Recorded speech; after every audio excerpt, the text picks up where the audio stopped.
It's been 1 year, actually almost a year ago. On October 16th last year was the last time we had a Eugeo character according to my videos. So in the notices today, tomorrow we're finally having a Eugeo unit. Spooky Halloween night part 2, Halloween Eugeo. And of course with the the new armor that we got in the battle pass, we should have expected it to be a boy unit to be Halloween. To be Eugeo, I mean, it's been a very long time, so it should be anticipated. Anyway, he comes out tomorrow. So they were almost like 1 year without a whole Eugeo unit, legitimately 1 whole year. So he is limited. They know what they're doing. This game knows exactly what they're doing. All right, so let's talk about him and see if he's worth scouting for tomorrow when he releases. So Silent Moonlight Eugeo. The little things first. His partner is Tisei. Of course, his leader skill, it starts a battle with 25% incarnate when there is an earth elemental enemy in the team, which is great. You want to put him in the very front if you do get him. That way you could do more incarnates. Isn't that great? Anyway, he's a break and assault and an enhanced mode unit. So here are his stats right here with the 2360 attack, 313 speed. Pretty nice, almost 2400. Now you're gonna laugh when you see this. So if we look at this stuff, so his break, a strong slash attack on a single enemy and inflicts super continuous damage. Now hold on, let me keep talking before I talk more. So yeah, super continuous damage is very strong in this game if you did not know, but we'll talk about that in a little bit. His assault, also extra strong slash attack on a single enemy that also inflicts super continuous damage. And then of course his enhanced mode, which makes his stuff just a little bit stronger while also putting up the recollection field by 1. Oh man. And then his incarnate right here, incarnate slash attack on a single enemy, deals 15% additional damage on enemies inflicted with continuous damage, recovers HP weak for all of your allies, and then special recollection filled by 3, which is putting up an attack by 10% for your wind element characters. And of course when he's in enhanced mode, his break is just a little bit better. It's up to 60% instead of 50%. Assault just a little bit stronger, and nothing changes with his incarnate.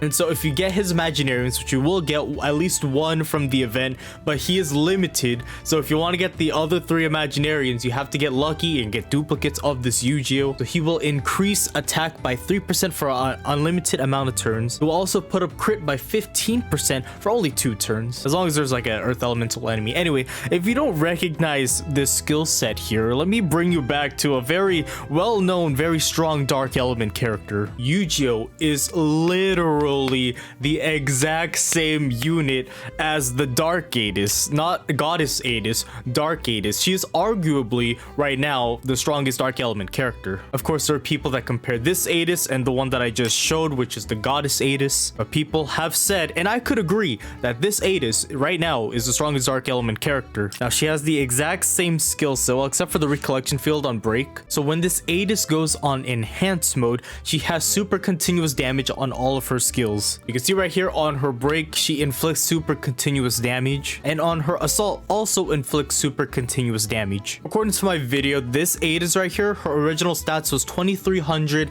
on her physical attack. Eugeo here has 60 more physical attack, but the difference though is that he doesn't have to be on enhanced mode to inflict that super continuous damage. Even if you don't have enhanced mode, he will still be using the super continuous damage. He is going to be strong, and he is going to break the wind element characters. Where can I showcase how much Adis can do? Okay, I really want to show off how much she can do, so let me try to do as much as I can, like damage. Just get her super continuous damage so you can see how much she can actually deal. Okay, this is the first one with super continuous damage. We'll put that up. All right, this is the second time putting up the super continuous damage. All right, let's see how much she can deal with only 2 attacks with super continuous damage.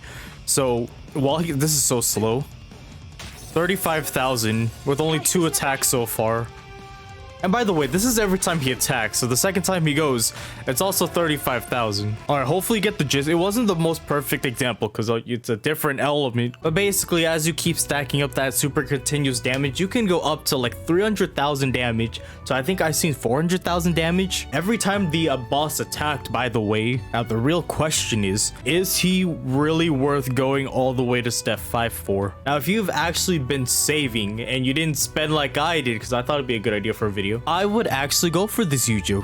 I think he would be really strong, and he heals on his incarnate, which is pretty helpful, so you can use him like towards the end, at least his incarnate, that way you're not dying. But if you want to be safe, I would wait for a week just so you know what they're going to put out next week. We don't know what they're going to do. It could be another super continuous damage, but this time a charge unit, which could be very helpful, especially if it's a unit that could bring up their charge. And if it has continuous damage, then their charge is even better. Could be like that non-element Kirita, non-element, right? Pretty sure. And then their incarnate can just go up to 100% like right off the bat. But they really showed that this guy is best boy. He's holding a glass of wine. How can I refuse? But let me tell you, although I did say like I would actually go for him, you don't necessarily have to pull on him if you don't want to. Remember that next month is the anniversary, and it might be super insane units as well. And with the lack of diamond cubes this game is giving, I can't blame you if you do skip this Eugeo. So if you want a very strong wind element, I would say get him. But if you want to be extra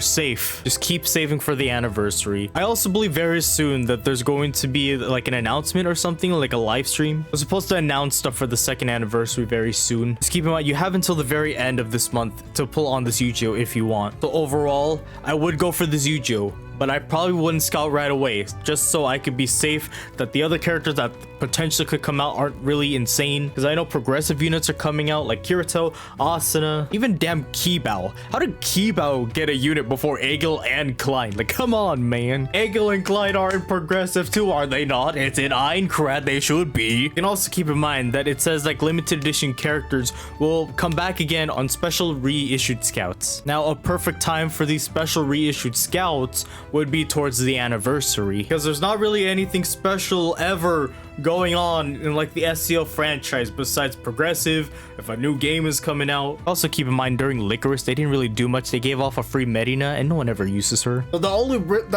only special time for reissued scouts would be during the anniversary next month. And Eugeo, along with every other limited characters like swimsuits and whatnot, they'll be back. So if you're very desperate to do well on this ranking event, you can go for him now, or you can wait. Talking like this, now I'm thinking of waiting. Anyways, pray for me. Gonna hope that I can get him in step 1 and then I don't have to worry about later. Thank you so much for watching this video of Rising Steel. Let me know what you guys think and if you'll pull for this Eugeo or not, because it has been a year, almost a year, like 3 days off, but who's counting? Thank you so much for watching this video of Rising Steel. If you guys enjoyed, why not leave a like, comment, and subscribe? And if you want to join, I have a Discord at the bottom of the description. But thank you so much for watching. My name is Kaz, and I hope you all have a fantastic day. I'll see you guys all again in the next video. Goodbye.